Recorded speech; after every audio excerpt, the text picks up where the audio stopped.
शिर्डी लोकसभेचे शिवसेनेचे खासदार सदाशिव लोखंडे यांच्या उपस्थितीमध्ये व्यापारी हॉलमध्ये भाजपा कार्यकर्त्यांची बैठक पार पडली।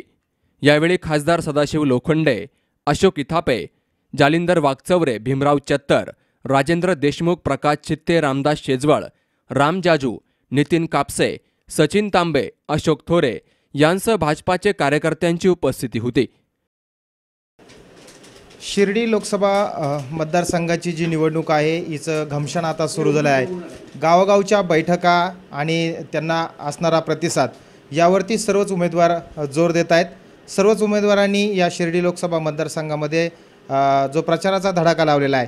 आज आपल्या समवेत शिवसेनेचे विद्यमान खासदार आणि ज्यांना पुन्हा शिवसेना भाजपनं अधिकृतरित्या शिर्डी लोकसभा मतदारसंघातून तिकीट दिले ते सदाशिव लोखंडे आपल्या समवेत आहेत। आपण त्यांच्याकडूनच या संदर्भात आपण जाणून घेणार। साहेब, स्वागत आहे आपलं। पुन्हा एकदा तुम्ही निवडणुकीला सामोरे जात आहे, काय आश्वस्त करू शकाल तुम्ही मतदारांना? ह्या ठिकाणी 2014ला ह्या मतदारसंघामध्ये मला 2 लाख मतांनी आपण निवडून दिलं होतं ह्या शिर्डी लोकसभा मतदारसंघ। त्या ठिकाणी 2014 ते 2019मध्ये जे आम्ही कामं केलेत, निलोंड्याचा विषय असेल, या ठिकाणी भारतामध्ये 24 कंपन्यांपैकी 8 कंपन्या भारत सरकार रन करणार आहे।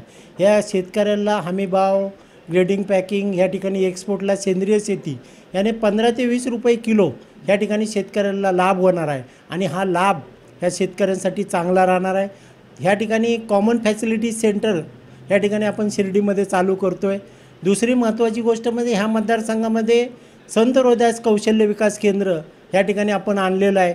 एवढंच नव्हे, हर्षवर्धन संस्थेतर्फे नाबार्डतर्फे 1000 महिला बचत गटाला नाबार्डच्या सहकार्याने या ठिकाणी आपण काम चालू केलेलं आहे। आणि हे करत असताना हे 5 कामं या ठिकाणी आपण करत असताना केंद्राच्या वतीने 4 लाईन रेल्वे असेल, या ठिकाणी नॅशनल हायवे असतील, या ठिकाणी अनेक कामं केंद्राच्या या ठिकाणी उज्ज्वला गॅस असेल, ज्यांना घरं नाही त्यांना घरं देण्याची गोष्ट आहे, ज्यांना लाईट नाही त्यांना लाईट देण्याची भूमिका आहे।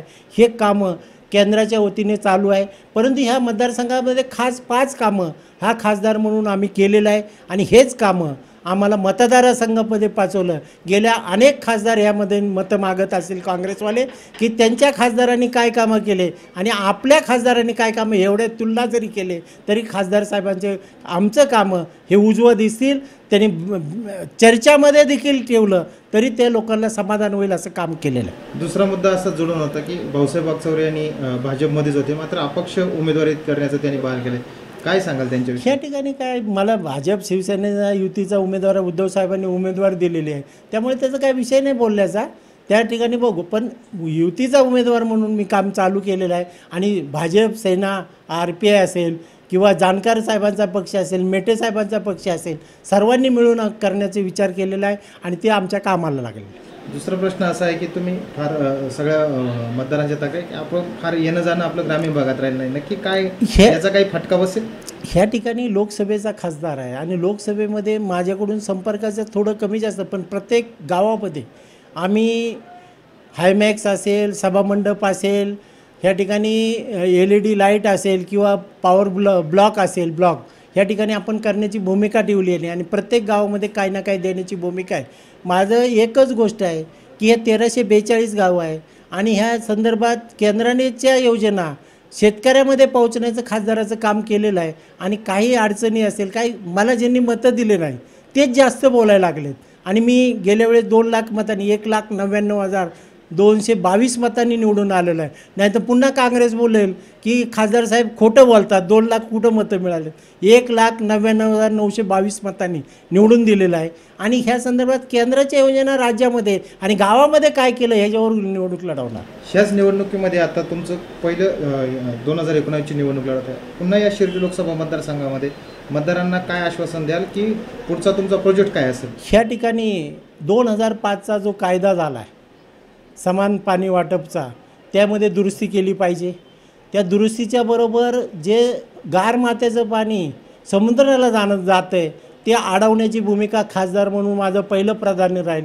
तर 60 TMC पाणी जर आपण अडवलं तर त्या नाशिकमध्ये असेल, शिर्डीमध्ये 20 TMC पाणी जर टेलपर्यंत शेतकऱ्यांना पाणी मिळत नाही त्या ठिकाणी पाणी देणार। निलोंड्याचा विषय असेल, लोकांमध्ये गैरसमज आहे व त्यांना कॅनल चालू झाले तर त्यांना अडचणी होतील, म्हणून एडिशनल पाणी निर्माण करण्याची खासदार म्हणून माझी भूमिका आहे आणि म्हणून हे 60 TMC पाण्यातलं 20 TMC पाणी आपल्या शिर्डी लोकसभा मतदारसंघाला मिळालं तर लोकांचे शेतकऱ्यांची भावना आहे की अनेक वर्ष पाण्यावर राजकारण करण्यापेक्षा शेतकऱ्यांच्या शेतात पाणी देण्याची भूमिका खासदार म्हणून राहणार आहे।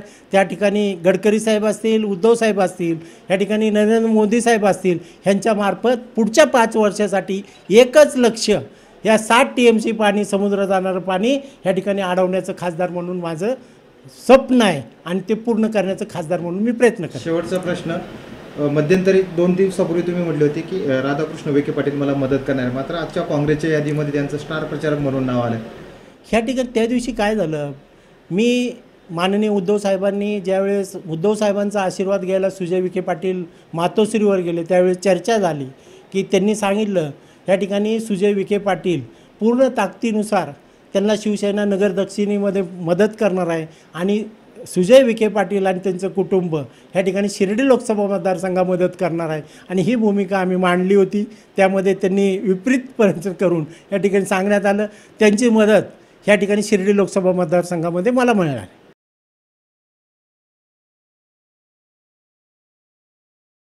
बाबासाहेब कडूसह सुखदेव गाडेकर, सी न्यूज मराठी, संगमनेर।